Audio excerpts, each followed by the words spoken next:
Time 9:30 అయి ఉండే. ఇంకో అర్ధగంటలో ఆన్లైన్లో క్లాస్లో కూర్చోవాలా.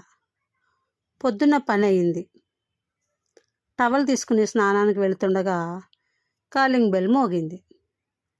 ఈ టైంలో ఎవరై ఉంటారు? తలుపు తీసి తీయకముందే, అక్క, మీ ఇళ్ళల్లో ఏమైనా పని ఉంటే చెప్పుండ్రి. ఇంతకు ముందెప్పుడు చూడలేదామెను. నన్ను అక్క అనడం కాస్త ఆశ్చర్యం కలిగించింది. కాస్త తేరిపారగా చూశాను. వయసు 25 కంటే తక్కువే ఉండొచ్చు. పసుపు పచ్చ రంగు నూలు చీర, ఎర్రటి రవిక, నుదుటిపైన పావలా కాసంత బొట్టు, దీనమైన చూపులతో ఆమె. మాకు పెద్దగా పని లేదు, అవసరం లేదు అని తలుపు వేయబోయాను. క్లాస్కి ఆలస్యం అవుతుందని కాస్త చిరాకుగా తలుపు మోయనీయకుండా చేత్తో ఆపి, గట్లనకక్క, పిల్లలైన దాన్ని పనులన్నీ మంచిగా చేస్తా. దీనమైన చూపులతో ఆమె మాటల్లో ఏదో బాధ కదలాడుతోంది. ఇక తలుపు వేయలేకపోయా. పాపం నిజంగా పని అవసరమేమో ఈ అమ్మాయికి అనిపించింది. నా కళ్ళల్లోని అంగీకారం, భరోసా తనలో ఎంత ఉత్సాహం నింపిందో ఏమో. చనువుగా వంటింట్లోకి వెళ్ళి సింక్లో ఉన్న అంట్ల గిన్నెలు చకచకా తోమడం మొదలుపెట్టింది. సువర్ణ పనిలో చేరి 3 నెలలు గడిచిపోయాయి. తను వచ్చాక నా ప్రాణానికి హాయిగా ఉంది. తను మాటల పుట్ట. రోజు ఏదో ఒక ముచ్చట చెప్తుంది. ఈరోజు ఎందుకో మూగ మనిషిలా పనిచేస్తుంది. ఏంటి సువర్ణ, ఈరోజు ఇంటి దగ్గర విశేషాలు ఏం లేవా? ఏం ముచ్చట చెప్తలేవు నాకు అన్నాను నవ్వుతూ బ్రెడ్ టోస్టర్ నుంచి తీసి జామ్ రాస్తూ. అప్పుడు కళ్ళెత్తి నా వంక చూసిందంతే. కట్ట తెగిన చెరువు నుంచి పరుగులు తీసే వరద నీటిలా కళ్ళల్లో నుంచి చెంపల మీద కారిపోతున్నాయి కన్నీళ్లు. ఎప్పటి నుంచి ఏడుస్తుందో కళ్ళు ఉబ్బి ముఖం ఎర్రగా కందిపోయింది. సువర్ణని అలా చూడగానే కంగారు వేసింది నాకు. అయ్యో, ఏమే సువర్ణ, ఇంట్లో అందరూ మంచిగా ఉన్నారు కదా? అందరూ మంచిగానే ఉన్నారక్క. నాకే దిమాగ్ ఖరాబ్ అయిండే. నా మొగుడు యాదగిరి కొట్టిండు అంది కళ్ళు తుడుచుకుంటూ. అయ్యో, ఎందుకు ఎందుకు కొట్టాడు? బ్రెడ్ పక్కన పెట్టేశాను. అక్క, వాడు రోజు కైకిలికి ఓడు. పోయిన దినం కైకిలి పైసలతో గుడుంబా తాగి ఇంటికి వస్తాడు. ఇంట్లో ఖర్చు అంతా నాకు వచ్చే పైసలతో నడుస్తుంది. తాగొచ్చి లగ్గం అప్పుడు ఇస్తానన్న కట్నం ఇంకా ఇయ్యలేదు మీ అయ్యా. 3 పోరీలను కని నా నెత్తికి చుట్టినవు అంటూ ఇష్టం వచ్చినట్లు బాధేస్తాడు. నా పేయి చూడక్క అంటూ వీపు చూపించింది. ఆమె వీపు మొత్తం ఎర్రగా కందిపోయినట్టు ఉన్న అరచేతి వేళ్ల గుర్తులు, జబ్బల మీద కట్టెతో కొట్టినట్టు దెబ్బలు. 25 ఏళ్ళు కూడా నిండని సువర్ణకు 3 పిల్లలా? అదిరిపడ్డాను. అయ్యో, ఇంట్లో ఇంత దారుణాన్ని ఎదుర్కొంటున్నావా నువ్వు? మరి 3 కన్నావు కదా, ఇక పిల్లలు అవ్వకుండా ఆపరేషన్ చేయించుకున్నావా లేదా? సువర్ణ పరిస్థితికి చాలా ఆవేదన కలిగింది. నేను ఆపరేషన్ చేయించుకుంటానంటే ఇంటికి వారసుడు పోరడు పుట్టేదాకా నువ్వు కనాల్సిందే అని నా మొగుడు అత్త ఇద్దరు గూడబలుక్కుని నన్ను కట్టెతో బాధేసిర్రు రైతిరి. మళ్ళీ బావురుమంది. లోపల నుంచి మా మాటలు విన్నాడేమో. ఎప్పుడు మౌనమునిలా ఉండే నిఖిల్ బయటకొచ్చి, సువర్ణ, నువ్వు భయపడకు, మీ ఆయన దగ్గరకు వచ్చి నేను మాట్లాడతాను. నీకు ఆపరేషన్ చేయించేలా మీ వాళ్ళని నేను ఒప్పిస్తాను. నువ్వు దిగులు పడకు. తను చెప్తుంటే నాకు ఎక్కడలేని అబ్బురం కలిగింది. నాకు తెలిసిన నిఖిల్లో ఈ తెలియని కొత్త మనిషిని ఇప్పుడే చూశాను సంభ్రమ ఆశ్చర్యాలతో. గట్లనే సారు, నిన్నటి సంధి నేను పడిన రంది మీ మాటలతో తీరిపాయే. ఇంకా మైసమ్మ తల్లి మిమ్మల్ని చల్లగా చూడాలా. దాని కళ్ళల్లో ఏదో నిశ్చింత. 3 నెలలు పోటీ పడి మరీ పరుగు పందెంలో పాల్గొన్నట్లు ముందుకు దూసుకుపోయాయి. పొద్దున్నే పనికి వచ్చిన సువర్ణ అంట్లు తోముతూ సింకు మీద నుంచి కిందికి వాలిపోయింది. వంటింట్లోనే కూరలు కట్ చేస్తున్నాను. ఒక్క క్షణం బిత్తరపోయాను. వెంటనే అలర్ట్ అయి సువర్ణని పొదిగి పట్టుకుని లేపి నెమ్మదిగా నడిపించి సోఫాలో కూర్చోబెట్టాను. ఫ్రిడ్జ్లో నుంచి గ్లూకోజ్ ప్యాకెట్ తీసి వాటర్ కలిపి ఇచ్చాను. నెమ్మదిగా తాగింది. పాపం పని చేసి చేసి ఎంత అలసిపోయిందో అని జాలి వేసింది తప్ప మరో సందేహం ఏం కలగలేదు నాలో. అప్పటికి 5 నిమిషాలు కూడా కాలేదు. నోటికి చెయ్యి అడ్డు పెట్టుకుని సింకు దగ్గరకు పోయి బళ్ళున వాంతి చేసుకుంది. ఈసారి మాత్రం కాస్త అనుమానంగా చూశాను తన వైపు. నా చూపులకు తప్పు చేసినట్టు తల వంచుకుంది. నా సందేహాన్ని తీరుస్తున్నట్లు, వినీతక్క, ఆపరేషన్ చేసుకోనికి నా అత్త మొగుడు అస్సలు ఒప్పుకుంటలేరు. వంశం నిలబెట్టే పోరడు పుట్టేదాకా కనాల్సిందే, లేకుంటే నీ పుట్టింటికి పొమ్మని చెప్పిర్రు. ఇప్పుడు మళ్ళీ కడుపొచ్చింది, నీరసంగా అంది కింద కూర్చుంటూ. వంశం సంగతేమో గాని ఈ లోపల నీ ఒళ్ళు హూనం అయిపోయిట్టుంది. కొన్ని రోజులు విశ్రాంతి అవసరం నీకిప్పుడు. డాక్టర్కి చూపించుకో, పండ్లు కొనుక్కుని తిను. ఓ వారం రోజులు పనికి రాకు, నేను ఎలాగో చేసుకుంటానులే అంటే 1000 రూపాయలు తన చేతిలో పెట్టాను. కళ్ళతోనే కృతజ్ఞతలు చెప్పింది సువర్ణ చేతులు జోడిస్తూ. శనివారం వారాంతపు రోజు, సెలవు రోజు. కాస్త రిలాక్స్గా టీ తాగుతున్నాం. ప్రణవ్ ఫ్రెండ్స్తో క్రికెట్ ఆడుకుంటానని వెళ్ళాడు. చూసావా నిఖిల్, సువర్ణ మళ్ళీ ప్రెగ్నెంట్ అయిందట. ఆ రోజు మీరు వెళ్ళి అంతసేపు చెప్పిన మాటలు బూడిదలో పోసిన పన్నీర్ అయ్యాయి. మీ మాటలు పెడచెవిన పెట్టారు వాళ్ళు. వంశోద్ధారకుడు కావాలి అంటూ మళ్ళీ అమాయకురాలు ఉసురు పోసుకుంటున్నారు. అయ్యో, నిఖిల్ ముఖంలో ఏ భావాలు కదలాడాయి కనిపెట్టడం కష్టమైంది నాకు. ప్రణవ్ తర్వాత నాకు ఇక పిల్లలు పుట్టే అవకాశం లేదని డాక్టర్ చెప్పేశాక ఓ పాప కావాలనుకున్న నేను ఎంత కుమిలిపోయానో నీకు తెలుసు కదా. కావాలనుకున్న వాళ్ళకి అవకాశం ఉండదు. నిన్నటి సన్నటి నీటి చెమ్మ నా కళ్ళల్లో నుంచి జారడం చూసి ఎక్కువగా ఆలోచించకు విని. మనకు ప్రణవ్ ఉన్నాడు కదా, వాడితోనే తృప్తి చెందుదాం. మనకు ప్రాప్తం అయిన దానితో తృప్తి పడే మనసత్వం నిఖిల్ది. పొద్దున వస్తూనే నన్ను చుట్టేసి బావురు మంది సువర్ణ. ఏం జరిగిందో తెలియని ఆందోళన నాలో. కాసేపు తనను అలాగే హత్తుకుని అనునయంగా వీపు నిమిరాను. వినీతక్క, రేపటి నుంచి పనికి రాను. కన్నీళ్లు దాని చెంపలు తడిపేస్తున్నాయి. అయ్యో, ఏమైంది నీకు?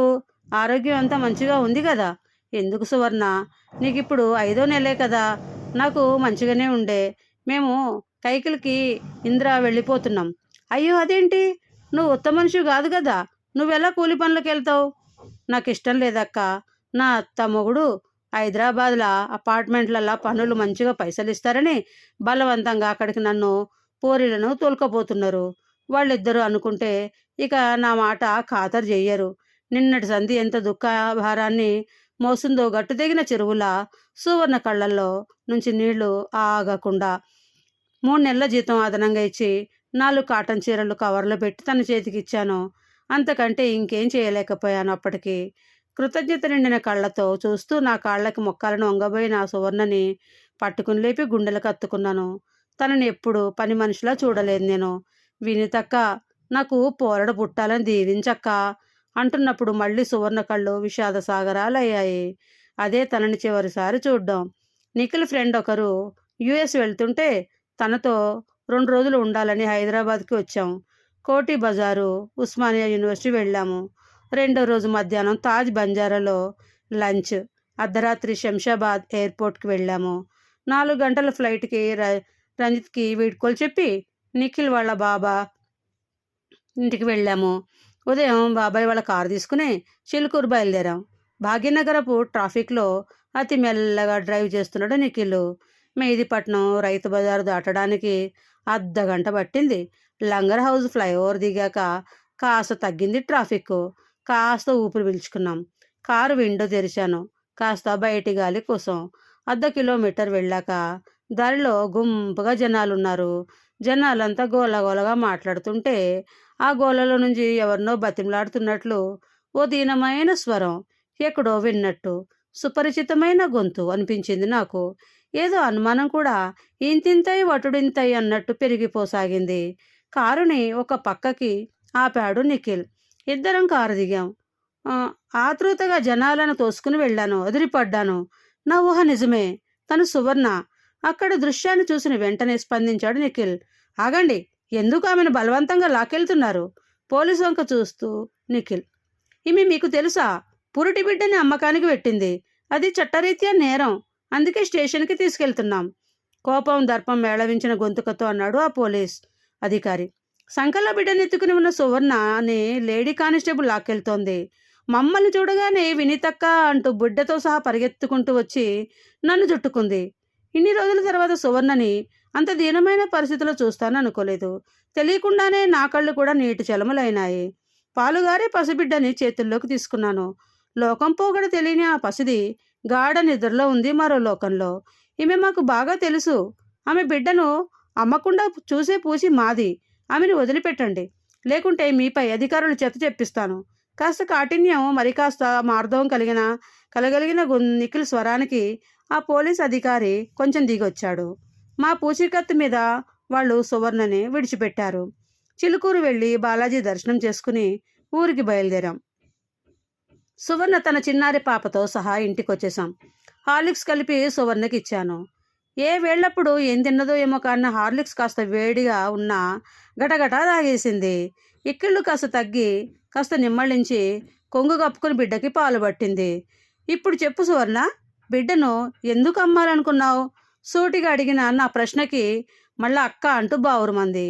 ఈ తడవ కూడా నాకు ఆడపిల్లనే పుట్టి ఆడపిల్లతో ఇంటికొస్తే ఇద్దరిని చంపేసి మళ్ళీ పెళ్లి చేసుకుంటానన్నాడు నా మొగుడు. అత్త వాడికి వంత వాడింది. ఈ బిడ్డతో ఇంటికి వెళ్తే వాళ్ళు అన్నంత పని చేస్తారని భయమైంది. బిడ్డ పుట్టిన 3వ రోజునే దవాఖానా నుంచి బయటకు తోలిండ్రు నన్ను. పుట్టింటికి పోదామంటే నాకు అవ్వాయ ఇద్దరూ లేరు.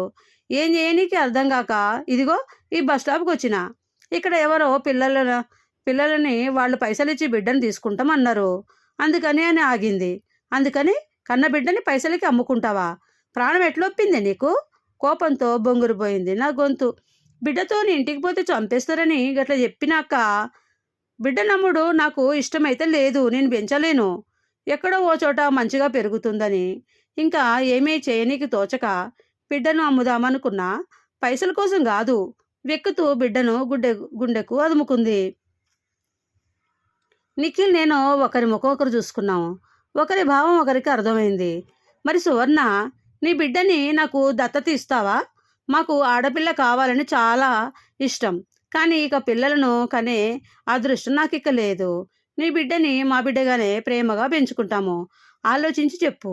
నీకు ఇష్టమైతే మా మీద నమ్మకుంటే నీవు నీకు ఇష్టమైనన్ని రోజులు నువ్వు మాతోనే ఉండు. ఆశగా చూస్తూ అడిగాను. వెంటనే ఆ కళ్ళల్లో మెరుపులు మెరిశాయి. అక్క, మీరు నా బిడ్డను పెంచుతామంటే అంతకంటే అదృష్టం ఏముంది? నాకు బిడ్డను మంచిగా పెంచి చదివించడం నాతోని కాదు. నా దగ్గర కన్నా మీ దగ్గరే నా బిడ్డ మంచిగా పెరుగుతుంది. మీ పెద్ద మనసులకి ఎంత మొక్కినా తక్కువే అంటూ ఆ 3 రోజుల పసిగుడ్డుని నా ఒడిలో పెట్టింది సువర్ణ. అప్పటిదాకా లోపల ఆడుకుంటున్న ప్రణవ్ హాల్లోకి వచ్చి నా ఒడిలో పాపం చూసి, అబ్బా, ఈ పాప చాలా బాగుందమ్మా, ఇలాంటి చెల్లి నాకుంటే ఎంత బాగుంటుందో అన్నాడు ఆ చిన్నారి లేత బుగ్గని మెల్లగా నిమురుతూ. ఇలాంటి చెల్లి కాదు ప్రణవ్, ఈ పాప నీకు నిజంగా చెల్లెనే అన్నాను నవ్వుతూ. అవునా, ఈ చిన్న పాప నాకు చెల్లెనా? అయితే చెల్లెకు ఏం పేరు పెడదాం అమ్మా అంటూ వాడు సంబరంగా ఈ పసిపాప రాకతో మా ఇంట్లో కొత్త సందడి, మా మనసులో కొండంత ఆనందం వెలివిరిశాయి. ఇంతకాలం గూడుగట్టుకున్న నిరాశ దూది పింజలా ఎగిరిపోయింది. మళ్ళీ నేను ఓ చిన్నారికి అమ్మనవుతున్నాననే సంబరం అంబరాన్నంటింది. నా ఒడిలో పడుకుని నిద్రలో ఉన్న ఆ చిన్నారి తన స్వప్నలోకంలో ఏ తీయటి కల కనిందో ఏమో. ఆ చిన్ని పెదవులు విచ్చుకుని బుగ్గలు సొట్టలు పడేట్టు నవ్వింది. ఆ నవ్వును చూసి సువర్ణ నవ్వింది. వాళ్ళిద్దరిని చూసి మేము నవ్వాము. పచ్చ రంగులో మెరిసిపోతున్న ఆ చిన్నారి బతుకమ్మలో పేర్చిన చిట్టి చామంతిలా అనిపించి పాపకి చామంతి అని పేరు పెడదామంటూ గుండెలకు హత్తుకున్నాను. తనివి తీరా తల్లినై.